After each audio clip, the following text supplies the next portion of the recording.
नमस्कार, स्वागत है आपका मंथन में। मैं हूं आपके साथ यश शुक्ला और आप देख रहे हैं हमारा प्राइम टाइम शो मंथन। मंथन में आज बात होगी, क्या यूपी बिहार में भी होगा खेल?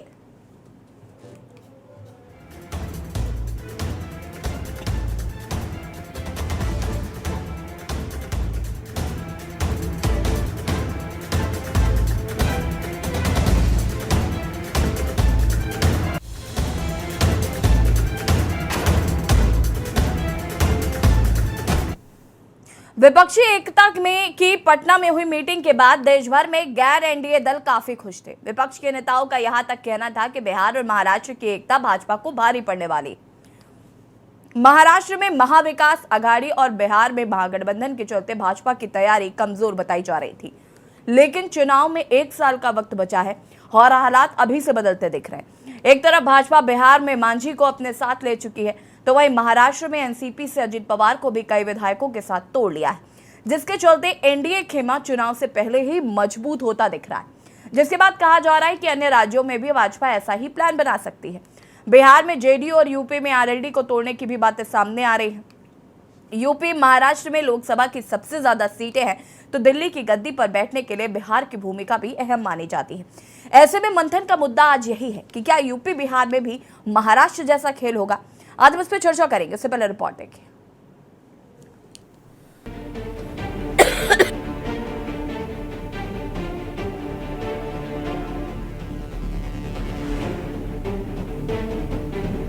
महाराष्ट्र की राजनीति में हुए सियासी उलटफेर के बाद यूपी और बिहार से नेताओं द्वारा लगातार बयानबाजी जारी है।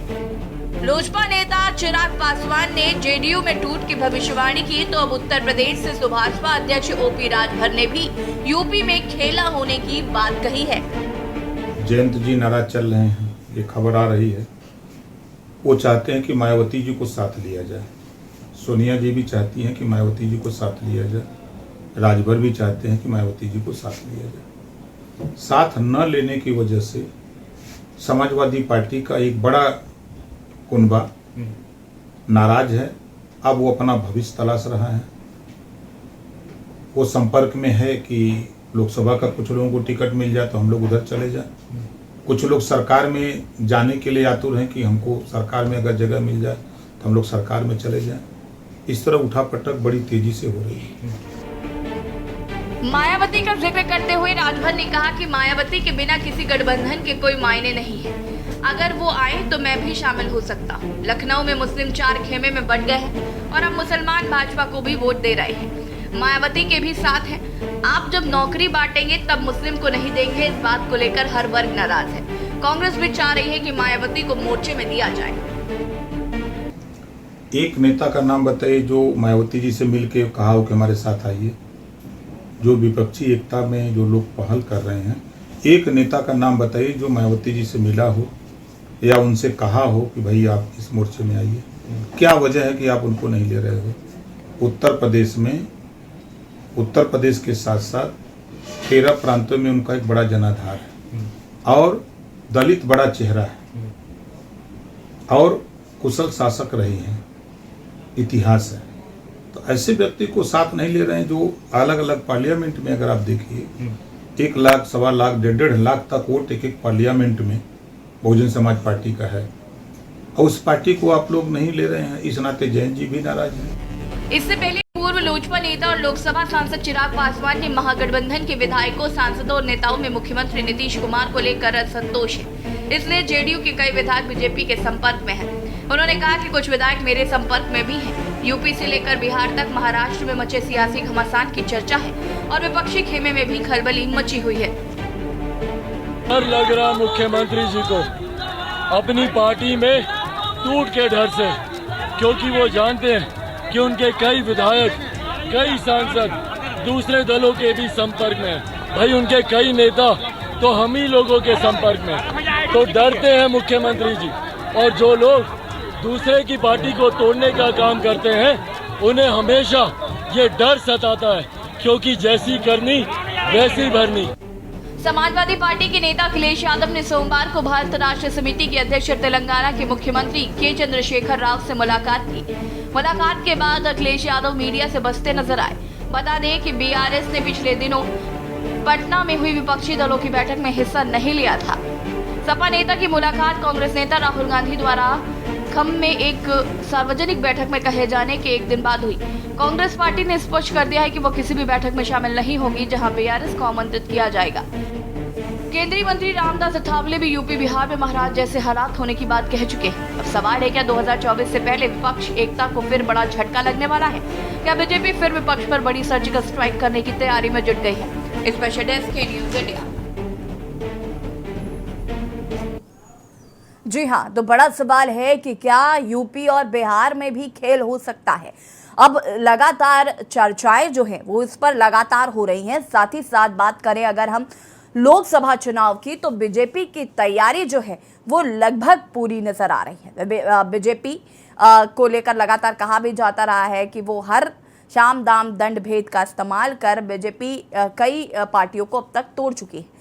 लेकिन अब यूपी बिहार की भी बारी है। वैसे भी देखना होगा कि आगे क्या कुछ होता है, लेकिन उससे पहले विपक्ष की क्या तैयारी है 2024 के लोकसभा चुनाव को लेकर? कौन सा गठबंधन क्या टूट सकता है? आज हम इसी पर बातचीत भी करेंगे। मेहमान लगातार हमारे साथ जुड़ चुके हैं, उनसे आपका परिचय करा देते हैं। डॉक्टर अनुनेश यादव जी जो कि कांग्रेस प्रवक्ता है जुड़ चुके हैं। खेमचंद्र शर्मा जी बीजेपी प्रवक्ता है, वो भी हमारे साथ जुड़ चुके हैं। अशोक यादव जी सपा प्रवक्ता हमारे साथ जुड़ चुके हैं। अरविंद जय तिलक वरिष्ठ पत्रकार हमारे साथ जुड़ चुके हैं। आप सभी का बहुत बहुत स्वागत है। शुरुआत सबसे पहले मैं खेमचंद्र जी आपसे ही करूंगी, क्योंकि जिस तरीके से बीजेपी के दाव देखने को मिल रहे हैं, लग रहा है कि 2024 की तैयारी जो है वो बीजेपी की पक्की है। सबसे पहले इस पर आपका मैं रिएक्शन चाहूंगी। देखिए, ये बात तो बिल्कुल सही है कि भारतीय जनता पार्टी की 2024 की तैयारी बिल्कुल पक्की है, क्योंकि अब लोगों ने काम किया है। 9 साल में हमने वो काम किया जो 65 साल में कांग्रेस नहीं कर पाई। हर क्षेत्र में डेवलपमेंट हुआ है, हर व्यक्ति को डेवलपमेंट का एहसास है, हर व्यक्ति को एहसास है कि भारतीय जनता पार्टी ने उनके लिए कुछ ना कुछ किया है। हर वर्ग के लिए हमने काम किया। हम सबका साथ, सबका विकास, सबके विश्वास, सबके सहयोग के साथ हम लोग आगे बढ़ रहे हैं। हम लोगों ने आदरणीय प्राइम मिनिस्टर मोदी जी के नेतृत्व में 3.5 करोड़ के आसपास घर दिए हैं, और वो घर सभी वर्गों को दिए हैं, सभी जातियों को दिए हैं, सभी प्रदेशों में दिए हैं। हम लोग लगातार आदरणीय prime minister Modi ji PM किसान के माध्यम से किसानों को मदद कर रहे हैं, और 50 से 150% तक हम लोग एमएसपी किसानों को दे रहे हैं, हर एक प्रोडक्ट पे दे रहे हैं, ताकि किसानों को पूरी लागत मिल सके। उनका खाद बीज महंगा ना हो, उसकी हम लोगों ने व्यवस्था की। हर खेत तक पानी पहुंचे, उसकी व्यवस्था की जा रही है। रिन्यूएबल एनर्जी के थ्रू पंप सेट स्टेब्लिश करवाने का काम हमारी सरकार कर रही है। खेमचंद्र शर्मा जी, ये बात तो हो गई कि बीजेपी क्या कर रही है, लेकिन बीजेपी इसके अलावा भी बहुत कुछ कर रही है। अजीत पवार का बीजेपी में शामिल होना कोई नॉर्मल बात तो नहीं है। अब ऐसी ही कुछ तैयारी मुझे लगता है कि बिहार और यूपी में भी, यूपी में शायद आरएलडी को अलग किया जा सकता है और बिहार में शायद जेडीयू अलग हो सकता है। जिस हिसाब से चर्चाएं हैं, अफवाहों का बाजार गर्म है। मैं इस पर रिएक्शन चाहूंगी कि बाकी सब तो ठीक है, अनाज राशन मिल रहा है, लेकिन ये जो वॉशिंग मशीन कहा जाता है बीजेपी को, इसको लेकर क्या कहना चाहते हैं? यशी जी, अजीत दादा भारतीय जनता पार्टी में शामिल नहीं हुए, भारतीय जनता पार्टी के गठबंधन में शामिल हुए हैं, और उनका अधिकार है। वो आदरणीय प्राइम मिनिस्टर मोदी जी के कामों को देखते हुए, उनके जो अच्छे कार्य चल रहे हैं, लोग जिससे खुश हैं, तो उससे प्रभावित होकर भारतीय जनता पार्टी के गठबंधन में आए।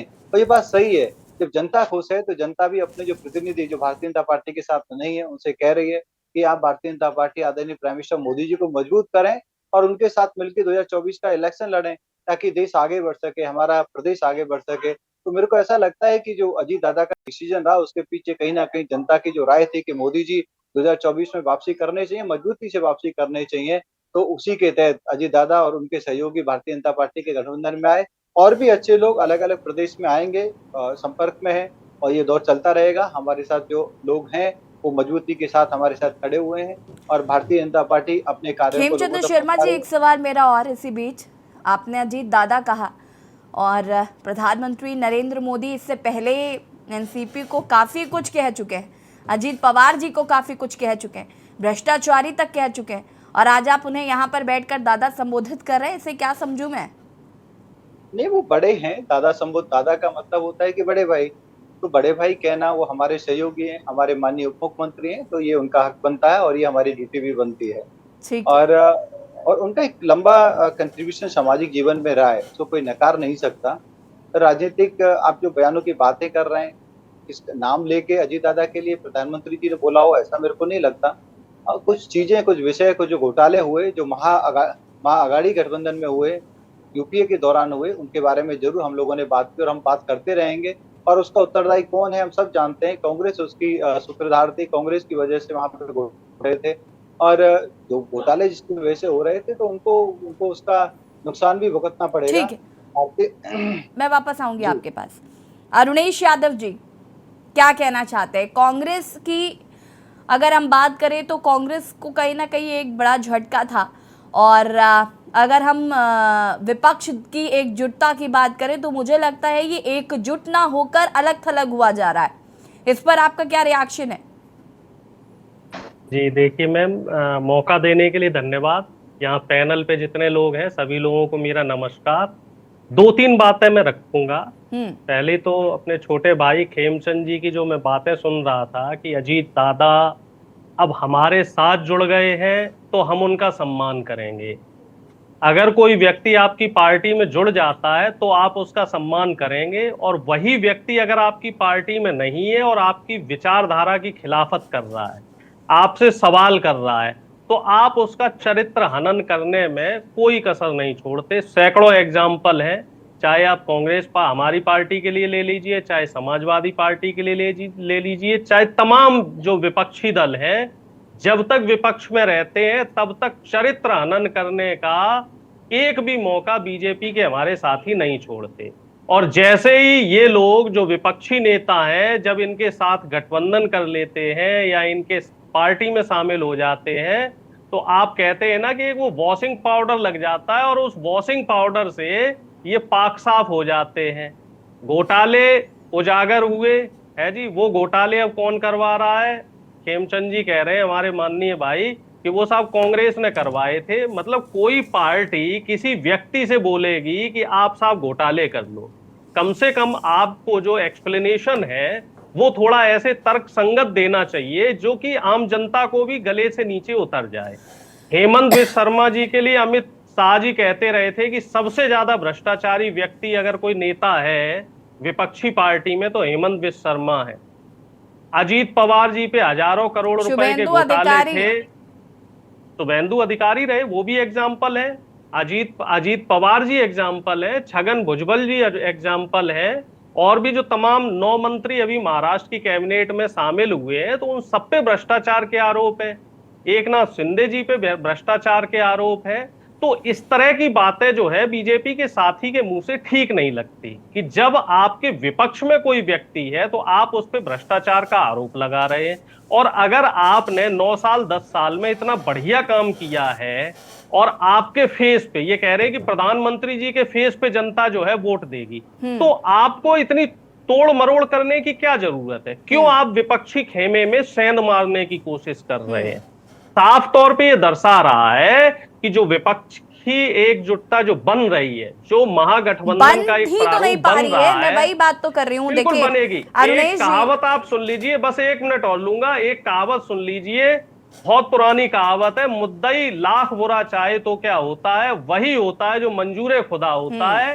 बीजेपी कितनी भी कोशिश कर ले, आखिरकार वोट तो जनता को ही देना है, और चाहे ये कितनी भी फूट डाल लें, ये मैं कह रहा हूं जी, छोटे छोटे जो दल हैं उनमें चाहे कितनी भी ये फूट डाल लें, लेकिन साहब वोट जनता देगी। जनता अगर तय कर लेगी कि बीजेपी को सत्ता में नहीं लाना है तो नहीं लाएगी। कर्नाटक में आप देखिए क्या हुआ, इन्होंने हर तरीके से प्रयास कर लिया कर्नाटक में, लेकिन फाइनली जनता ने आपको वोट नहीं दिया ना। वोट तो जनता ही देगी, और जनता का जो निर्णय है वो सर्वमान्य होता है, और जनता का फैसला ही अंतिम फैसला है। जनता सब देख रही है कि प्रधानमंत्री जी क्या कर रहे हैं और बीजेपी के नेता क्या कर रहे हैं, इन लोगों की प्राथमिकताएं क्या हैं, जनता के प्रति इनकी प्राथमिकताएं हैं भी कि नहीं भी हैं। और जो किसानों की बात हमारे साथी ने कही, तो ये बताने की जरूरत नहीं है कि किसानों का खाद बीज बीजेपी ने सस्ता किया है कि महंगा किया है। सब्सिडी खाद बीज से हटा दी है, जो 50 किलो का कट्टा आता था खाद का वो 45 किलो का कर दिया, और उसके दाम भी दुगने कर दिए हैं। किसानों को कह रहे हैं कि साहब हम ऋण दे रहे हैं, ऋण दे के आप उन्हें कर्जदार तो बना रहे हैं, लेकिन उनकी एमएसपी की सुनिश्चिति आप नहीं कर रहे हैं। आप कह रहे हैं कि साहब हम एमएसपी दे रहे हैं, तो एमएसपी का कानून भी बना दीजिए ना। लिखित कानून बनाने में क्या दिक्कत है? जबकि वो तो आपने वायदा किया था कि साहब हम लिखित कानून बनाएंगे, लेकिन नहीं साहब, ये कोई ऐसा काम नहीं करेंगे जिससे आम आदमी को लाभ हो। इनके सारे काम वो होते हैं जो बड़े बड़े पूंजीपतियों मित्रों ठीक है को अनुराग जी, फायदा। मैं वापस आती हूँ आपके पास। अशोक यादव जी क्या कहना चाहते हैं? हवा तो ये भी कह रही है कि आरएलडी अलग हो सकती है सपा से। ओम प्रकाश राजभर के आज बड़े सारे बयान काफी दिनों से आ रहे हैं और वो काफी बातें उन्होंने कही हैं। मायावती को साथ आने की बात भी वो यहाँ तक की कह रहे हैं। इस तरह का सवाल जो है उठा रहे हैं माननीय ओम प्रकाश राजभर जी, जिनका खुद का कोई वजूद नहीं, जिनका खुद का कोई राजनीतिक स्टैंड नहीं। वो सुबह किसी राजनीतिक दल में, शाम को किसी और राजनीतिक दल में। तो ऐसे व्यक्ति बात की क्रेडिबिलिटी का कोई मतलब नहीं रखते हम लोग करते हैं। दूसरी बात की समाजवादी पार्टी के कोई भी विधायक वो भारतीय जनता पार्टी या ओम प्रकाश राजभर अगर ये कह रहे हैं कि हमारे टच में है, तो हम लोग को चुनौती दे रहे हैं। टच में है तो उनको आप टच करिए, आपकी औकात है टच करने की समाजवादियों के विधायक को। अब वो विचारधारा से जुड़े हुए विधायक हैं ओम प्रकाश राजभर जी, वो पैसे पे बिकने वाले नहीं आपकी तरह। और रह गई बात भारतीय जनता पार्टी की, ये देखिए एक प्रोपेगंडा है भारतीय जनता पार्टी का, जो पटना में जो 23 तारीख को जो रैली हुई है उससे बिल्कुल घबराए हुए लोग। ये बिल्कुल प्रोपेगंडा चला रहे हैं कि विपक्ष बिल्कुल बिखर गया, विपक्ष बिखर गया, ताकि आम जनमानस में एक माहौल बना सकें कि हमारे सामने जो विपक्ष है वो बिल्कुल तहस नहस हो गया, वो बिल्कुल बिखर गया, उसकी कोई औकात नहीं है, उसकी कोई क्रेडिबिलिटी नहीं है, उसकी कोई स्टेबिलिटी नहीं है। तो ये इस तरह का प्रोपेगंडा भारतीय जनता पार्टी का है और ये प्रोपेगंडा को जनता समझ रही है। और भी हमारे मित्र भारतीय जनता पार्टी की कह रहे थे तमाम बातें जो है, मैं पूछना चाहता हूं कि 9 साल हो गए और 9 साल में एक मैं सिंगल वादे की बात कर रहा हूं जो बड़े बड़े वादे इन्होंने किए थे। 9 साल में अगर एक कोई बड़ा वादा इन्होंने पूरा किया हो तो बता दें जनता को। जो भी वादे इन्होंने किए थे, महंगाई की बात किए थे, बेरोजगारी की बात किए थे, किसानों की बात किए थे, बेटी बचाओ बेटी पढ़ाओ की बात किए थे, माँ गंगा की बात किए थे, कौन सा वादा इन्होंने पूरा किया? जनता से जुड़ा हुआ एक भी वादा इन्होंने नहीं पूरा किया, सिर्फ और सिर्फ देश के लोगों को ठगने का काम किया है। और इसके अलावा आप अभी 27 जून को माननीय मोदी जी भोपाल में दहाड़ रहे थे कि भ्रष्टाचारियों को जेल में डालने की गारंटी दे दूं। अरे मोदी जी, गारंटी आप भ्रष्टाचारियों को जेल में डालने की दे रहे थे जनता को कि भाजपा में लाने की दे रहे थे? अभी 70,000 करोड़ का जो अजीत पवार के ऊपर घोटाले का आरोप है, आप ही के पार्टी द्वारा लगाया गया और वो भी ईडी जांच चल रही है उनके खिलाफ। और आप ही के डिप्टी सीएम फडणवीस जी कहते थे कि अजीत दादा जेल में चक्की फिशिंग, अब क्या हो गया? तो इस तरह का ये लोग कहते हैं कि मोदी जी वर्ल्ड के बेस्ट लीडर हैं। और आज जो परसेप्शन, अशोक जी अनम्यूट कीजिएगा, अनम्यूट कीजिए। अशोक जी आपकी आवाज नहीं आ पा रही है, अनम्यूट कीजिए कृपया। अशोक जी की आवाज नहीं आ पा रही, उन्हें जरा उनकी आवाज को चेक किया जाए। वापस आती हूँ मैं अशोक जी। अरविंद जय तिलक जी हमारे साथ जुड़े हुए हैं, वरिष्ठ पत्रकार हैं। अरविंद जी कैसे देख रहे हैं इस पूरे सियासी घटनाक्रम को, जहां एक और हम ये देख रहे हैं कि अजीत पवार जो है वो अपनी पार्टी के साथ मिल जाते हैं बीजेपी के साथ। चिराग पासवान कह रहे हैं कि आरएलडी जो है, आरएलडी के कुछ माफ कीजिएगा जेडीयू के कुछ लोग हैं जो लगातार चिराग पासवान के टच में है। यूपी की बात करें तो ओम प्रकाश राजभर का ये कहना है कि जेडीयू जो है वो, माफ कीजिएगा आरएलडी जो है वो अलग हो जाएगी। जेडीयू और आरएलडी में मैं थोड़ा सा कंफ्यूज हूँ, आई एम सॉरी। उनका ये कहना है। तो क्या यूपी से लेकर बिहार तक भी अब ये सियासत जो है इस तरीके की होगी? देखिए, एक कहावत है कि बिल्ली चाहे काली हो या सफेद हो, उसे चूहा पकड़ने आना चाहिए, अन्यथा बिल्ली का कोई मतलब नहीं। राजनीति में यही होता है, जो सियासी दल अगर जनता के वोट को आकर्षित करने में सफल होते हैं तो निस्संदेह जो है उनकी पूछ होती है और वह जो है उनके प्रति बड़े राजनीतिक दल सहानुभूति अपनाते हैं, अपने शिविर में लाने की कोशिश करते हैं। सत्ताधारी भारतीय जनता पार्टी जो है कुछ इसी तरह की कवायद कर रही है।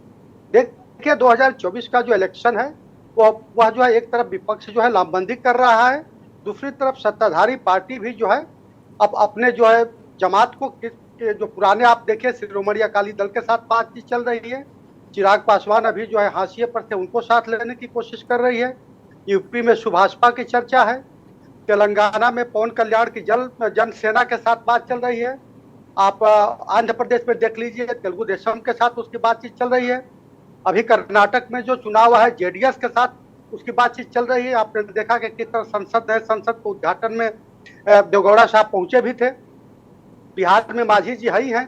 तो इस तरह से पूरी जो है लामबंदी हो रही है। अब इसको जैसे आपने चर्चा की कि जो यूपी में जो जयंत चौधरी की जो पार्टी है आरएलडी की जो है चर्चा, देखिए आरएलडी कांग्रेस के साथ जा रही है, लगभग तय हो चुका है, क्योंकि वह जो है 2009 को जयंत चौधरी दोहराना चाहते हैं जब कांग्रेस के साथ मिलकर गठबंधन हुआ था। उसका कारण यह है कि आप पश्चिमी उत्तर प्रदेश में देखेंगे तो लगभग 24 जिले हैं और 22 लोकसभा की सीटें हैं। इस क्षेत्र में यादव कम है, यहाँ पे दलित, मुसलमान और जाट की बहुलता है, और कांग्रेस जो है वह चाहती है कि आरएलडी के साथ मिले। हाँ, आरएलडी यह भी चाहती है कि मायावती जी अगर आ जाएंगे तो बहुत अच्छा होगा। आजाद समाज पार्टी के साथ उसकी बातचीत चल रही है। आप लिख लीजिए कि यह इस चुनाव में 2024 वाले में आरएलडी कांग्रेस के साथ जाएगी, सपा के साथ नहीं जा रही है, क्योंकि वो आपको फायदा नुकसान लगभग अपना बना ली है कि क्या हमको क्या होने वाला है। दूसरी चीज देखिए, विपक्ष की लामबंदी होनी बड़ी मुश्किल है। उसका कारण क्या, जिस तरह विपक्ष बिखर रहा है, और शरद पवार जी की पार्टी का देख लीजिए, वही जो है बड़े नेता माने जाते थे, बड़े चाणक्य माने जाते थे, लेकिन उनकी जमीन किस तरह से खिसक गई।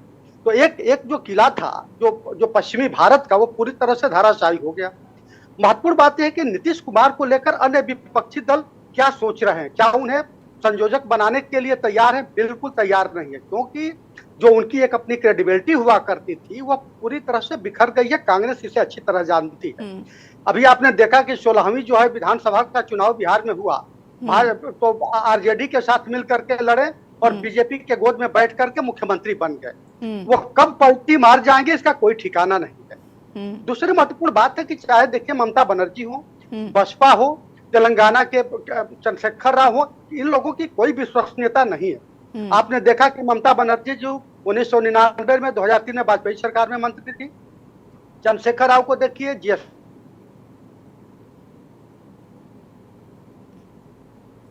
अरविंद जयतिलक जी, आप सुन पा रहे हैं? यशी जी, मेरे को 8:30 बजे दूसरी डिबेट में जाना है, तो कृपया आप जो सवाल करना है। आवाज ठीक है। हेलो जी जी जी जी। दूसरी महत्वपूर्ण बात यह कि आप ये मान करके चलिए कि अभी 7-8 महीने इस चुनाव में बाकी है, अभी काफी कुछ जो है टूट होना बाकी है। हाँ, ये मैं मान के चलता हूँ समाजवादी पार्टी में टूट नहीं होगी, क्योंकि उसके जो विधायक हैं अपने 111 हैं, उसको तोड़ने के लिए बहुत बड़ा जो है एक व्यापक हिस्सा चाहिए, जो संभव नहीं है। दूसरी महत्वपूर्ण बात एक कि कांग्रेस जो है, जितने विपक्षी दल हैं, वो अच्छी तरह जानती है कि ये चाहे जितनी नौटंकी कर लें, ये अंततः जो है लामबंदी नहीं कर पाएंगे, क्योंकि आपने देखा कि 19 में तेलुगु देशम पार्टी के किस तरह नायडू साहब जो है एक सभी लोगों को एकजुट करने का प्रयास किया, नतीजा क्या निकला। दूसरी चीज, कांग्रेस यह भी जानती है कि पूरे देश में हमारी स्वीकार्यता है, मुस्लिम वोट बैंक कर्नाटक के जिस तरह से रुझान है साथ आ रहे हैं। अरविंद जी, जरा बीजेपी के प्रवक्ता को चूंकि जाना है, उनसे जरा बात कर लेते हैं। खेमचंद शर्मा जी, देखिए अगर हम बात करें इस जोड़ तोड़ की राजनीति को लेकर, मैं ये जानना चाहती हूँ कि अजीत पवार के आने से बीजेपी को क्या फायदा है। साथ ही साथ ये सवाल बहुत सारे लोगों के मन में अभी भी है कि अजीत पवार जी को क्यों लिया गया और उनको डिप्टी सीएम क्यों बना दिया गया, इसके पीछे क्या राजनीतिक कारण है। दूसरी बात ये, विपक्षी खेमा लगातार कह रहा है कि हम एकजुट होकर रहेंगे, तो लगता है 2024 के चुनाव में अगर विपक्ष एकजुट हुआ तो मुश्किलें आ सकती हैं। देखिए कैसी एकजुटता पता चल जाएगा। अभी मिल गठबंधन है, ना इनकी नीति एक है, ना रीति एक है, ना इनका नेता है, ना इनके पास कोई एजेंडा है। रही अजीत दादा की बात, अजीत दादा बड़े नेता हैं, पुराने नेता हैं, उनका बड़ा प्रभाव है, और हमें उम्मीद है जब 2024 में हम मिलकर चुनाव लड़ेंगे तो जो कुछ सीटें रह गई थी विपक्ष के लिए वो भी साफ हो जाएंगी, और 100% जो 48 सीटें महाराष्ट्र में है, भारतीय जनता पार्टी का गठबंधन एनडीए उनको जीत के आएगा, और आदरणीय प्राइम मिनिस्टर मोदी जी की झोली में 18 जो 48 सीटें उनका समर्थन देगा।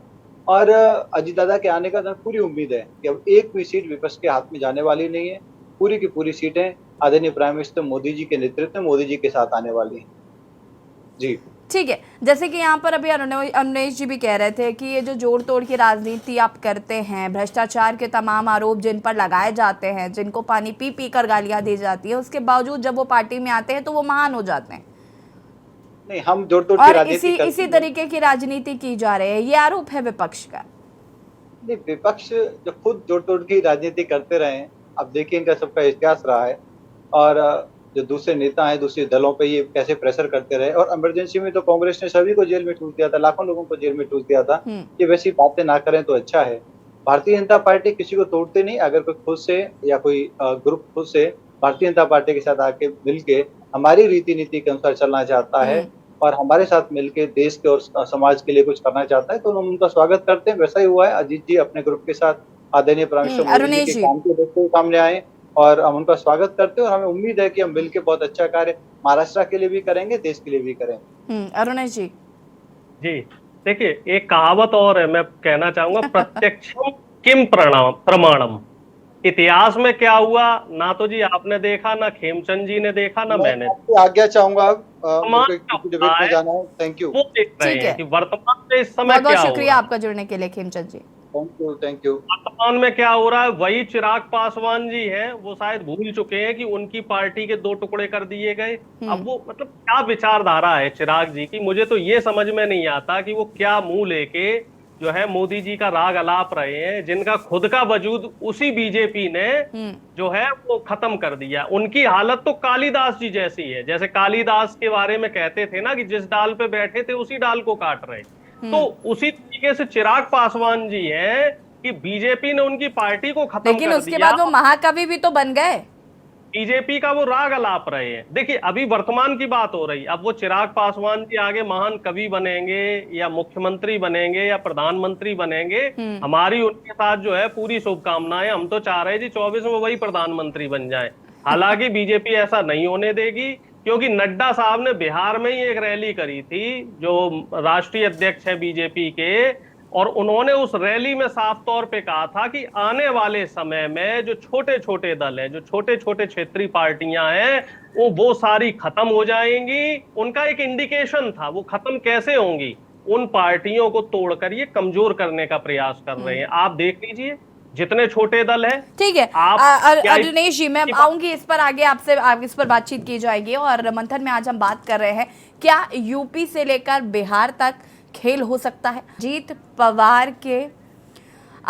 पवार के बीजेपी में गठबंधन के बाद से आपको बता दें कि सियासत तेज हो गई। चर्चाएं हैं कि यूपी और बिहार में भी खेल हो सकता है। कई लोगों का ऐसा मानना है कि जेडीयू जो है वो अलग हो सकती है, और चिराग पासवान इस बात का दावा कर रहे हैं बिहार में। अगर हम यहाँ यूपी की बात करें तो आरएलडी जो है वो कहीं ना कहीं कांग्रेस के साथ जा सकती है। ओम प्रकाश राजभर भी इस पार्टी के साथ मिल सकते हैं। तमाम चीज़ें देखने को सुनने को मिल रही हैं। 2024 का जो चुनाव है वो कहीं ना कहीं उसके लिए सभी राजनीतिक दलों ने तैयारियां शुरू कर दी हैं। सभी राजनीतिक दल अपनी अपनी पैठ बनाने की कोशिश कर रहे हैं जनता के बीच।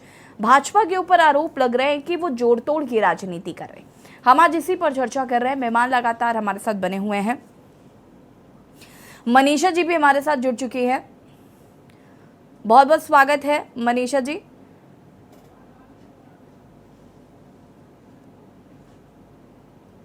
मनीषा जी सुन पा रही हैं आप मुझे? हेलो जी मनीषा जी सुन पा रही हैं आप? जी हाँ मनीषा जी आरएलडी की प्रवक्ता है, बहुत बहुत स्वागत है आपका। आरएलडी की अगर बात करें मनीषा जी तो देखिए अफवाहों का बाजार बहुत तेजी से गर्म है कि आरएलडी सपा को छोड़कर या तो कांग्रेस के साथ जा सकती है या फिर अलग होकर कहीं और जा सकती है। कहीं और से मेरा मतलब शायद आप समझ रही होंगी। फिलहाल मैं इस पर आपका रिएक्शन चाहूंगी, क्योंकि कहीं ना कहीं ये हो रहा है कि सपा के साथ आरएलडी खुश नहीं है। बहुत सारी चीजें देखने को मिल रही है। ओम प्रकाश राजभर इस पर कई बार बयान दे चुके हैं। जी धन्यवाद। मैं ये कहना चाहूंगी कि आपने शुरू में ही कह दिया अफवाहों का बाजार गर्म है तो ये अफवाहें हैं।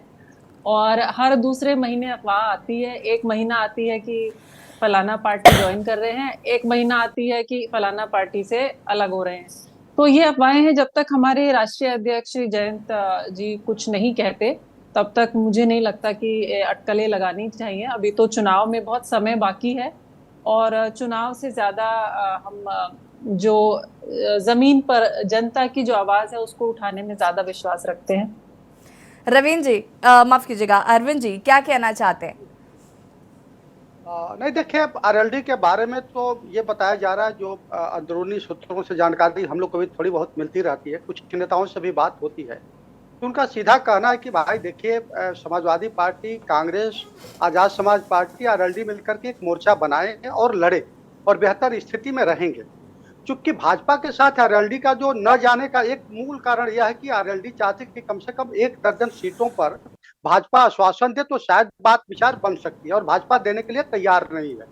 तो क्यों आपने देखा कि भाजपा जो है 2014 में करीब 73 सीटें जीतने में कामयाब रही, फिर आपने देखा कि 19 में 64 सीटें, तो उसका अब जो कोर वोट बैंक है इतना बूथ स्तर पर मजबूत हो चुका है कि वहां उसके अपने जो है ताकतवर नेता है, तो उनको नाराज करना भाजपा नहीं चाहती है, पहली चीज।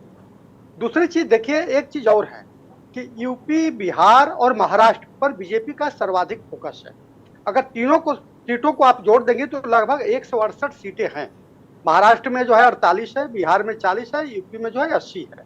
आप देखेंगे 19 का चुनाव तो बीजेपी जो है लगभग 144 सीटें जीतने में कामयाब रही, यानी पूरे पार्लियामेंट का लगभग 1/3 सीटें जो है इन तीनों राज्यों को मिला करके है।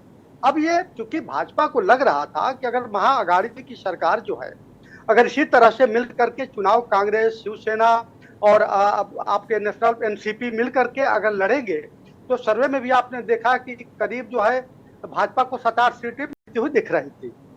भाजपा के सामने यह था कि किस तरह से इनको जो है तोड़ा जाए, और वो इस काम में जो है कामयाब रहे। अब चूंकि अब बिहार को देख लीजिए, बिहार में अगर आप आरजेडी का वोट बैंक, जेडीयू का वोट बैंक, अगर मांझी जी रहे होते उनका अगर आप जोड़ दें फिर उपेंद्र कुशवाहा, तो लगभग जो है करीब 40% के आसपास जो है उनका वोट शेयर बनता है। अब स्थिति बदल गई, अब वहां महादलित लगभग करीब 16 से 17% है। अब जिसके पूरी हकदार जो है मांझी जी और चिराग पासवान को माना जाता है। दूसरी तरफ जो कोयरी बिरादरी है, जिन्हें कुशवाहा भी कहा जाता है, उपेंद्र कुशवाहा जो आरएलएसपी के हैं, वो लगभग 6 से 7% है। मैं ये नहीं कहता हूं कि इन लोगों के आने से पूरी जो है उनकी कौम ही जो है उठ करके भाजपा में आ जाएगी, लेकिन वो प्रभावित करेंगे। और भाजपा का 24% ऑलरेडी जो लोकसभा में आप 14 में भी देखी होंगी और 19 में भी उनका है वोट बैंक, यानी कुल मिलाकर के अब ये अपर हैंड होती हुई दिख रही है। तो भारतीय जनता पार्टी की यही राजनीति है कि यूपी, बिहार, महाराष्ट्र में मैक्सिमम जो है सीटों को जो है 2019 और 14 की तरह दोहरा लिया जाए। यही वजह है कि यहाँ पे टूट की संभावना दिखी और वो फलितार्थ होती भी नजर आई। अब ये सवाल उठता है कि समाजवादी पार्टी की रणनीति क्या हो। समाजवादी पार्टी देखिए 2017 में ऑलरेडी कांग्रेस के साथ मिलकर के चुनाव लड़ चुकी है, उसका क्या अनुभव रहा। तमाम उसके जो थिंक टैंक थे सपा के, वो कहते सुने गए थे कि कांग्रेस को बहुत अधिक हम लोग जो है लगभग सैकड़ा जो है सीट देख करके अपना नुकसान करा लिया, अन्यथा हम लोग सरकार में भी आ सकते थे। तो अब जो है अगर मान लीजिए समझौता होता भी है तो किसी भी कीमत पर, अभी 2022 का विधानसभा चुनाव हुआ है और समाजवादी पार्टी अच्छा प्रदर्शन को नहीं चाहेगी कि उन क्षेत्रों में जो है जहां उसके सेकंड पोजीशन पर, थर्ड पोजीशन पर उनके उम्मीदवार रहे, वहां पर कांग्रेस को, आरएलडी को दे दिया जाए। तो ये वो नहीं चाहती है। वो चाहती है कि आरएलडी के साथ मिलकर के हम चुनाव लड़े और जो है छोटे दलों के साथ, कांग्रेस के साथ न लड़े। आपने देखा कि किस तरह अखिलेश यादव जी जाकर के तेलंगाना में बीआरएस के जो सुप्रीम है उनसे जाकर के मिल रहे हैं। हाँ जी। कांग्रेस पहले कर चुकी है कि जहां बीआरएस होगा वहां हम नहीं होंगे। तो अंदरूनी इतने झगड़े हैं इन लोगों के बीच में कि चुनाव बाद जो है कौन क्या करवट किधर लेगा कहना बड़ा मुश्किल है। ठीक है, इसका जवाब मैं अरुणेश जी से लूंगी। अरुणेश जी, देखिए बहुत अच्छी बात यहाँ पर कही अभी हमारे वरिष्ठ पत्रकार ने कि अखिलेश यादव मिलकर आते हैं, कांग्रेस कहती है कि हम जहाँ पर वो होंगे वहाँ पर हम नहीं होंगे। तो ये एक बड़ा सवाल है कि भाई विपक्ष की एकजुटता कैसे होगी। अंदरूनी कलह जो बीच में देखने को मिल रही है। यूसीसी की बात कर लेते हैं। प्रधानमंत्री ने भोपाल से कहा कि हम यूसीसी पूरे देश में लागू करना चाहते हैं। विपक्षी खेमे में कई तरफ से आवाज़ आ रही है कि भाई ठीक है, अगर आप लाना चाहते तो लेकर आइए। कांग्रेस इसका पुरजोर विरोध कर रही है, लेकिन बहुत सारी पार्टियां हैं जो इसका विरोध नहीं कर रही हैं। तो ये कैसी एकजुटता है जिस पर सवाल उठ रहे हैं? देखिए, सवाल तो बहुत सारे उठ रहे हैं और सबसे ज्यादा जो सवाल है विपक्ष से ना करने से बेहतर है, मैं ये मानता हूं, सरकार से सवाल होने चाहिए। सरकार से मणिपुर पे भी सवाल उठ रहे हैं कि साहब प्रधानमंत्री जी क्यों मौन है, उस पे क्यों नहीं बोल रहे। लेकिन प्रधानमंत्री जी नहीं बोल रहे तो नहीं बोल रहे, टस से मस नहीं हो रहे तो नहीं हो रहे, दुनिया की पूरी ताकतें लग गई, लेकिन मणिपुर का मां प्रधानमंत्री जी ने नहीं बोला। बेरोजगारी का बा प्रधानमंत्री जी ने नहीं बोला। खैर, प्रधानमंत्री जी हैं, देश के प्रधान है, उनका मन है। और दूसरी बात जो आप कह रही थी कि बीजेपी जोड़ तोड़ की राजनीति कर रही है, तो मैं इसमें थोड़ा सा संशोधन करना चाहूंगा। मेरा अपना जो निजी विचार है वो ये है कि जोड़ तोड़ ना कह के अगर हम इसको कहें तोड़ फोड़ की राजनीति कर रही है तो वो ज्यादा अच्छा बेहतर शब्द होगा। आप देखिए, बाकी दल तो क्या है, दलों को मिलाने का प्रयास कर रहे हैं। हम कोशिश कर रहे हैं हमारा समाजवादी पार्टी से गठबंधन हो, जदयू राष्ट्रीय जनता दल से गठबंधन हो, तृणमूल कांग्रेस से गठबंधन हो, हम दलों को मिलाने का प्रयास कर रहे हैं। और बीजेपी क्या कर रही है कि साहब कोई एक पार्टी है उसमें दो टुकड़े कर दो, एक टुकड़ा हमारे पास पहुंच जाए, एक टुकड़ा जो है वो कहीं से तोड़ रहे हैं तो खुद से जोड़ भी तो रहे ना। तो ये जोड़ तोड़ की राजनीति ऐसे ही हुई। हम जोड़ तोड़ नहीं कहेंगे, इसे हम कहेंगे तोड़ फोड़। ये डिस्ट्रक्टिव पॉलिटिक्स हुई, इसे हम कंस्ट्रक्टिव पॉलिटिक्स नहीं कह सकते। ये तो ऐसा हो गया कि आपके पास सत्ता है, आपके पास पावर है, तो आप उस सत्ता का और उस ताकत का गलत उपयोग कर रहे हैं। मुझे एक पुराना अटल बिहारी वाजपेयी जी का एक पुराना लोकसभा का भाषण याद आया, उसका चंद लाइनें हैं, मैं कहना चाहूंगा। अटल जी ने ये कहा था कि जो बड़ी ताकत होती है, जो बड़ी जिम्मेदारियां होती हैं, उसके साथ आदमी को अपनी जिम्मेदारी का एहसास करना चाहिए। जब आप सत्ता में है तो आपके ऊपर एक जिम्मेदारी आ जाती है और आपको उसका मान सम्मान रखना चाहिए। आप सत्ता में बैठ हैं तो आपको विरोधियों का सम्मान करना चाहिए। ऐसा नहीं है कि अगर विरोधी दल आपसे सवाल कर रहे हैं, जनता के मुद्दे पे आपसे सवाल कर रहे हैं, ठीक है, आप जवाब नहीं देना चाहते, आप जवाब मत दीजिए, लेकिन ये कहीं से भी उचित नहीं है कि आप विपक्षी खेमे में इस तरीके से तोड़ फोड़ करें और सिर्फ सत्ता के लिए, सिर्फ और सिर्फ चुनाव के लिए जो है आप राजनीति के किसी भी स्तर को गिरा दें। हमें ये नहीं भूलना चाहिए कि जो जातीय समीकरण है, जैसे कि अभी सर बता रहे थे अरविंद जी कि बिहार की जो राजनीति है, बिहार की राजनीति में परसेंटेज बताया कि अति पिछड़ा और अति दलित का ये परसेंटेज है और ये वोट इस पार्टी का है और ये वोट इस चेहरे का है। तो मैं आपको बताना चाहूंगा कि इसी तरीके के कई समीकरण कई बार बनाए गए, कई पार्टियों ने बनाए, हमारी तरफ से भी बनाए गए, बीजेपी की तरफ से भी बनाए गए। और अगर आपको याद हो कि 2019 में समाजवादी पार्टी और बसपा ने भी गठबंधन बनाया और ये एक ऊपरी तौर पे सोचा गया कि साहब ये परसेंटेज वोट इसका है और ये इसका है। लेकिन दिक्कत तब आती है कि क्या वो वोट कन्वर्ट हो पाया, क्या वो वोट धरातल पे जो है वो वोट पड़ पाया। तो कई सारी चीजें आ जाती हैं कि जब आप गठजोड़ कर रहे हैं तो आपने तो अपने गठजोड़ कर लिए, मोदी जी का और मांझी जी का तो गठजोड़ हो गया, वो तो कागजी पेपर पे दिख गया। लेकिन बीजेपी के जो नेताओं ने, बीजेपी के जो कार्यकर्ताओं ने उन पर्टिकुलर उन दलित व्यक्तियों का जो शोषण किया, सत्ता में रहते हुए विपक्ष के जो कार्यकर्ताओं का शोषण हुआ, विपक्ष के कार्यकर्ताओं के साथ जो जाति हुई, तो क्या वो जमीनी कार्यकर्ता, वो जमीनी वोटर, क्या वो दिल से सत्ताधारी दल से जुड़ पाएगा? मांझी जी तो जुड़ जाएंगे, चिराग पासवान जी तो जुड़ जाएंगे, अजीत पवार जी तो जुड़ जाएंगे, लेकिन क्या अजीत पवार जी का वोटर जुड़ पाएगा? क्योंकि अजीत पवार जी और जी मैं वापस आती हूँ आपके पास। मनीषा जी, आरएलडी की अगर बात करें तो जैसे ही आपने कहा कि अफवाहें हैं, ये ऐसा कुछ नहीं होने वाला है, लेकिन ऐसा माना जा रहा है कि 2024 तक ऐसा हो सकता है, 2024 से पहले, कि आरएलडी अलग हो जाए क्योंकि विचार नहीं मिल रहे। एकजुटता का संदेश देने की बात कही जा रही है, लेकिन कहीं ना कहीं कई ऐसे बयानबाजी, ओम प्रकाश राजभर का भी एक बयान सामने आया, उस बयान की अगर बात करें तो उसके मुताबिक आरएलडी जो है वो कांग्रेस के साथ जा सकती है और हो सकता है ओम प्रकाश राजभर भी जाए। देखिए, हमारे राष्ट्रीय अध्यक्ष जयंत जी ने कल ही इस बारे में कहा है कि वो कुछ भी कह लें उससे क्या होता है। जब तक हमारे राष्ट्रीय अध्यक्ष नहीं कहते हैं हम कैसे मान लें। और दूसरा हमारी जो विपक्ष का जो गठबंधन है ये तो मजबूत है, जमीन पर है और ये बना रहेगा। इसके बारे में 22 से पहले, चुनाव से पहले, चुनाव के बाद तमाम, मेरे को भी कई 1 साल हो गया सुनते सुनते, तो ये निकाय चुनाव में भी बना रहा, बहुत शोर मचा कि अब टूटा तब टूटा, नहीं, ये आगे भी नहीं टूटेगा, गठबंधन बना रहेगा।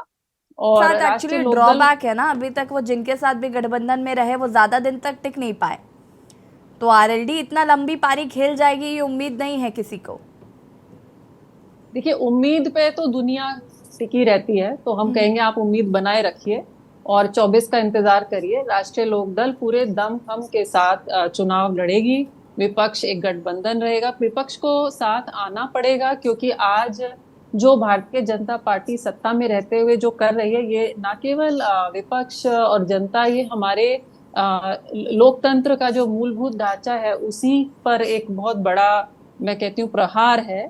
अगर आप एक, मुझे ऐसा लगता है ये बहुत बड़ा संकेत है कि भाजपा ये जान चुकी है कि अब चुनाव जीत कर तो वो सत्ता में नहीं आएंगे, तो क्यों ना डरा कर, धमका कर, खरीद कर एमएलए को अपने तरफ लाया जाए और सांसदों को अपनी तरफ लाया जाए, पार्टियां तोड़ी जाए। ये तो वही करेंगे जिनको अपना ये भरोसा नहीं है कि जनता उनको वापस चुनेगी। तो ये जनता के प्रति धोखा है, क्योंकि जिस एमएलए को वो खरीद रहे हैं, बेशक अपने पास अपनी पार्टी में ले आए, लेकिन जनता ने तो भाजपा के खिलाफ वोट देकर उनको एमएलए बनाया था। तो ये जनता के साथ धोखा कर रहे हैं और जनता देख रही है, 24 में जवाब मिलेगा। ठीक है अरविंद जी, जैसे कि यहाँ पर अभी मनीषा जी बता रही हैं कि ऐसा कुछ नहीं होने वाला है, साथ ही साथ उन्होंने कहा कि जनता देख रही है, जवाब देगी। मैं यूसीसी पर बात करना चाहती हूँ। यूसीसी की बात प्रधानमंत्री ने कही, उसके बाद विपक्षी खेमे में हलचल हो गई और एक धड़ा कह रहा है कि हम साथ हैं और एक धड़ा कह रहा है हम साथ नहीं, और कुछ है जो हाँ या ना ही नहीं कहना चाहते, न्यूट्रल रिएक्शन है। इसी से समझ में आता है कि विपक्ष की एकजुटता क्या है। किसी ने भी सिरे से नहीं खारिज किया कि नहीं हम नहीं जाएंगे, हम नहीं यूसीसी लाना चाहते। देखिए मनीषा जी ने सही कहा कि जनता देख रही है, बिल्कुल देख रही है। अब देखिए महाराष्ट्र में शिवसेना भाजपा के साथ मिलकर के चुनाव लड़ी और जा करके मुख्यमंत्री बनने के लिए वह जो है महाविकास अघाड़ी यानी कांग्रेस के साथ और एनसीपी के साथ चली, जनता देख रही है। आपने देखा कि नीतीश कुमार जी 16वीं विधानसभा में आरजेडी के साथ मिलकर के चुनाव लड़े और भाजपा के साथ फिर जाकर के मुख्यमंत्री बन गए, जनता देख रही है। देखिए समंदर के कानून जहाजें तय नहीं करते, किसी भी लोकतांत्रिक व्यवस्था में जनता सर्वोपरि होती है और भली भांति देखती है। चाहे कोई संविधान का ये कह देगी कि अमुक सरकार जो है संविधान, जो संवैधानिक ढांचे हैं उसको तोड़ रही है, विधायकों को खरीद रही है, उन सारे चीजों का कोई मतलब नहीं होता है जब तक कि जनता जो है। जी बिल्कुल मतलब होता है। अजीत पवार जी के ऊपर अभी तो आरोप लगा रहे थे वो चक्की पीसेंगे, और आज उन्होंने अपनी सरकार में उनको उप मुख्यमंत्री बना दिया। ये कहाँ से ठीक हो गया बताइए? नहीं, हमारी बात भाई वो बात ये नहीं, उनका इंडिपेंडेंट डिसीजन तो बिल्कुल नहीं लग रहा। कल तक ईडी उनके पीछे पड़ी थी, आज वो मंत्री बन गए, ये आप ठीक बता रहे हैं? बिल्कुल नहीं मैं कह रहा हूँ, मैं सिद्धांतों की और व्यवहार, बात तो सुन लीजिए मनीषा जी। प्रफुल्ल पटेल जी के ऊपर ईडी के केस खुले हुए हैं और अब वो कैबिनेट में मंत्री बन जाएंगे, मोदी जी के बराबर में बैठेंगे, ये ठीक है? मनीषा जी पूरी बात हमारी आ जाने दीजिए। देखिए मैं सिद्धांतों की बात नहीं करता हूँ, इस देश में कौन सा राजनीति, सिद्धांतों की ही बात करनी चाहिए। इतनी कमी हो गई है सिद्धांतों की, सिद्धांत जमीन में घुस गए हैं, निम्न स्तर की राजनीति पर भाजपा ले आई है। मैं ये कहूंगी आप ही की पार्टी जो है किसी भी तरह से इसको ठीक नहीं ठहराया जा सकता। आप ही की पार्टी जो है 2009 में कांग्रेस के साथ थी, फिर कांग्रेस को देखिए पार्टियों का डिसीजन अलग होता है, लेकिन पार्टी को तोड़ना बिल्कुल का डर दिखा के वो अलग है। ये कोई मतलब नहीं है, गुड़ खाए गुलगुल्ला से। हमारे नेता कभी डर से नहीं गए किसी पार्टी से हाथ मिलाने, अपनी इच्छा से गए हैं। अजीत सिंह जी आज भी अपनी इच्छा से मना करेंगे और अपनी इच्छा से जाएंगे, कोई ईडी का डर नहीं दिखा सकता। कब किस पार्टी के साथ चले जाते थे अजीत सिंह जी? एक भी भ्रष्टाचार का आरोप नहीं लगा है, बिल्कुल बेदाग छवि है। अपनी मर्जी से आएंगे, अपनी मर्जी से जाएंगे, भारतीय ईडी का डर नहीं दिखा सकते। भारतीय राजनीति में रोशनी में कपड़े बदलते सभी सारे ईडी से जो पीड़ित लोग हैं आज भाजपा में जा चुके हैं। अब कोई अपने आप को दूध का धुला न कहे तो बेहतर होगा। चुनाव किसी और के साथ, महाराष्ट्र में 150 में से आधे जो इनके एमएलए हैं वो बाहर से लाए गए हैं, आप ये देख लीजिए, आधे हाँ, से भाई ज्यादा एमएलए भाजपा के अपने नहीं है, कहीं खरीदे हैं, कहीं पकड़ के छीन कर कहीं से लाए गए हैं। इसको क्या कहेंगे आप? मैं यही कहूंगा कि ये जितने भी पार्टियां हैं सब जो है मौके की मोहताज जो सत्ता में है उनकी बात करिए, मोहताज है। विपक्ष थोड़ी ना किसी को खींच रहा है। देखिए, एक लोकतांत्रिक व्यवस्था में जितनी सत्ता पक्ष की जिम्मेदारी होती है विपक्ष की भी होती है। आप जी विपक्ष नहीं, में आज होने का सत्ता की मतलब ये ज्यादा नहीं है, कि आप क्योंकि ईडी भी उनका है, अपना सीबीआई भी उनका है, इलेक्शन कमीशन भी उनका है। ऐसा कुछ नहीं है, ऐसा कुछ नहीं है। ये ऐसा मैं पहले नहीं ही है। कह अच्छा चुका हूं। ठीक है, बात आपकी मान लेते हैं। मैं मान लेने की बात नहीं कहता हूँ। देखिए, हम किसी खूंटे से नहीं बधे, लेकिन मैं आपकी पार्टी को भी देख चुका हूँ, सत्ता को भी देख चुका हूँ। आप भाजपा के प्रवक्ता हैं क्या? मुझे बताया गया वरिष्ठ पत्रकार है। आपको लगता होगा, आपकी बातों से ऐसा लग रहा है यशी जी ये भाजपा के प्रवक्ता है, आप खुल के बताएं। मनीषा जी, अगर आप अखबार पढ़ती होंगी तो अभी चौधरी चरण सिंह के बारे में कोई देश में नहीं लिखा था। उनकी जयंती पर, उनके पुण्यतिथि पर भी जतिलक ही देश में केवल लिखे हैं। आप अखबारों को पढ़ लीजिएगा उनके जयंती पे। जी बहुत बहुत धन्यवाद आपका। भारत में किसी राइटर ने नहीं लिखा होगा, आप देख लीजिएगा अखबार अगर पढ़ती होंगी। बहुत बहुत धन्यवाद और आभार आपका, आप सच भी लिखते हैं। हमारे ऊपर मत ये आरोप लगाए कि हम किस पार्टी के। 2 राज्यों के मुख्यमंत्रियों के हाथों से पुरस्कार लेने से मना कर चुका हूँ। आज आप भाजपा की बात को ठीक ठहरा रहे हैं और क्या अंदाजा लगाए बताइए। मनीषा जी थोड़ा सा रिलैक्स करिए। कृपया आरोप लगाने से पहले बहन जी कृपया समझ लीजिए हमारे बारे में, तब आरोप लगाइए। जी हम लोग किसी खूंटे से नहीं बधे हैं। जो सच्चाई है वो मुंह पर कहते हैं, चाहे भाजपा हो, चाहे सपा हो, चाहे आरएलडी हो। हम लोग कोई बिके हुए लोग नहीं है। किसी आज तक किसी पार्टी के दरवाजे पर मैं पैर रखा हूँ, तो कृपया अपने पार्टी के लोगों से भी पूछ लीजिएगा, तब आरोप लगाइए। जी अरविंद जी, देखिए बहुत सारी बातें आपने कह दी, मैं वापस आती हूँ आपके पास। अरुणेश जी, देखिए कांग्रेस को लेकर अगर हम बात करें, राहुल गांधी मणिपुर जाते हैं और वहां पर लोगों से मिलते हैं, बातचीत करते हैं। लगातार कांग्रेस इस बात का आरोप लगा रही है कि राहुल गांधी जाते हैं तो प्रॉब्लम है, नरेंद्र मोदी जी जा नहीं रहे हैं। और साथ ही साथ अगर हम बात करें नरेंद्र मोदी जी की, तो वो यूसीसी की बात करते हैं तो कांग्रेस सबसे पहले मना कर देती है। यूसीसी में भी क्या प्रॉब्लम आ रही है कांग्रेस को, और जब यहाँ पर आपकी एकजुटता नहीं दिख रही है, सवाल वही है कि विपक्ष एकजुट होगा तो कैसे होगा। मैं कह रही हूँ बीजेपी जोड़ तोड़ की राजनीति कर रही है, ठीक है, तोड़फोड़ की राजनीति कर रही है, ठीक है, लेकिन आप जो एकजुटता का संदेश दे रहे हैं वो तो लोग लेकर आ रहे हैं ना। आप क्या कर रहे हैं? आपकी पार्टी से तो लोग जा रहे हैं, प्रस्थान कर रहे हैं। देखिए, बिल्कुल एकजुटता होगी, समय कभी भी एक सा नहीं रहता। कैसे होगी? मैं वही तो पूछना चाह रही हूँ, समझना चाह रही हूँ। उसी बात पे आ रहा हूँ, बिल्कुल डिटेल में बड़े अच्छे से समझाऊंगा। एक समय हुआ करता था कि जब बीजेपी के पास मात्र 2 सांसद हुआ करते थे, और वो भी कांग्रेस की मेहरबानी से। समय बदला, आज बीजेपी सत्ता में है। एक समय ऐसा था जब बीजेपी ने बाहर से गठबंधन दिया था जनता दल को, और जनता दल के प्रधानमंत्री बने थे बीपी सिंह जी और चंद्रशेखर जी। और अब समय ऐसा है कि बीजेपी उसी जनता दल के जो घटक दल है, चाहे वो जदयू हो, राष्ट्रीय जनता दल हो, तमाम जो क्षेत्रीय दल में जनता दल टूट गई थी, अब उन्हीं घटक दलों को तोड़ने में लगी हुई है। तो समय कभी भी एक सा नहीं रहता। आज बीजेपी सत्ता में है तो सत्ता का दुरुपयोग कर रही है। एक अटल जी की भी बीजेपी हुआ करती थी, जिसमें 36 दल के साथ अटल जी बीजेपी को लेके चले। 6 साल उन्होंने सरकार चलाई, और पक्ष और विपक्ष दोनों के पूरे मान सम्मान का ध्यान रखा गया। राजीव जी के समय पे आपको ध्यान होगा कि अटल जी को विदेश भेजा गया था इलाज के लिए। तो वो दौर ऐसा था जब पक्ष और विपक्ष में आपसी एक सम्मान हुआ करता था। एक नेहरू जी के समय पे लोहिया जी का पर्याप्त सम्मान होता था, और जिस दिन लोहिया जी सदन में नहीं पहुंचते थे तो नेहरू जी उनसे बाद में कहते भी थे कि कल आप नहीं आए तो हमने आपको बहुत मिस किया, हमारी आपने जो है खिंचाई नहीं की। तो एक वो दौर था स्वस्थ राजनीति का, और एक दौर ऐसा आ गया है कि बीजेपी कोई भी मौका नहीं छोड़ती। अब देखिए साहब, राहुल गांधी जी मणिपुर जा रहे हैं। राहुल गांधी जी को मणिपुर में जब इम्फाल पहुंचे तो वहां बाई रोड जाने से मना कर दिया। देखिए साहब, अब इसके पीछे क्या स्ट्रेटेजी है। प्रधानमंत्री जी मणिपुर क्यों नहीं जा रहे? क्योंकि अगर प्रधानमंत्री जी मणिपुर जाएंगे तो वो एक इंटरनेशनल खबर बनेगी, एक इंटरनेशनल मुद्दा बन जाएगा कि साहब मणिपुर प्रधानमंत्री जी क्यों गए, क्योंकि मणिपुर 2 महीने से जल रहा है। इसका मतलब प्रधानमंत्री जी की जो कार्यकुशलता है, जो उनके दावे हैं, वादे हैं, वो खोखले साबित होंगे। और यही वजह है कि प्रधानमंत्री जी मणिपुर पे नहीं बोलना चाह रहे। बाकी सब जगह बोल रहे हैं, यूनिफॉर्म सिविल कोड पे बोल रहे हैं, प्रधानमंत्री जी जो है डीयू में बच्चों से मिलने जा रहे हैं, लेकिन जो सबसे संवेदनशील मुद्दा है अंतरराष्ट्रीय पटल पे उनकी बेइज्जती ना हो जाए, इस वजह से उस मुद्दे पे नहीं बोल रहे हैं। अब आप आ जाइए यूनिफॉर्म सिविल कोड पे।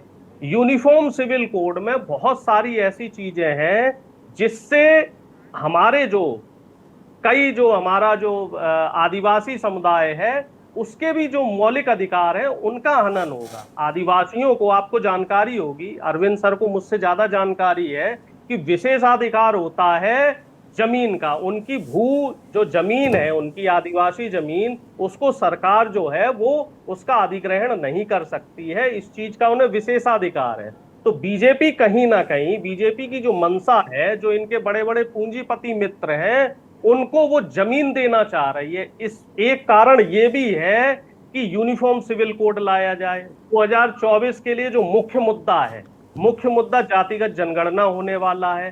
तो चलिए अवनेश जी, देखिए ये तो देखना होगा कि विपक्ष की क्या रणनीति रहती है और इस पर क्या एकजुटता होती है, क्योंकि वक्त की कमी है। आप सभी का बहुत बहुत शुक्रिया चर्चा में शामिल होने के लिए। और मंथन में आज हम बात कर रहे हैं यूपी टू बिहार, क्या खेल होगा। बीजेपी ने जिस तरीके से अजीत पवार को अपने खेमे में शामिल किया है, ऐसे में कई सवाल उठ रहे हैं। और चिराग पासवान का जो बयान आया, उन्होंने कहा कि जेडीयू के कई नेता जो हैं वो लगातार उनके संपर्क में हैं। यूपी की बात करें तो ओम प्रकाश राजभर का बयान आया, उन्होंने कहा कि आरएलडी के कई नेता संपर्क में हैं, हो सकता है कांग्रेस का दामन थाम सकते हैं, बीजेपी में ओम प्रकाश राजभर शामिल हो सकते हैं। चर्चाएं लगातार गर्म हैं। हालांकि ये सब हो क्यों रहा है 2024 के लोकसभा चुनावों के लिए, और सभी अपनी अपनी जमीन बिछा रहे हैं। फिलहाल देखना होगा कि 2024 के लोकसभा चुनाव कौन जीतता है, लेकिन क्या रणनीति जो बनाई जा रही है उसे जनता में कैसे वो जनता को लुभा पाएंगे। फिलहाल मंथन में इतना ही। देखते रहिए के न्यूज़ इंडिया। नमस्कार।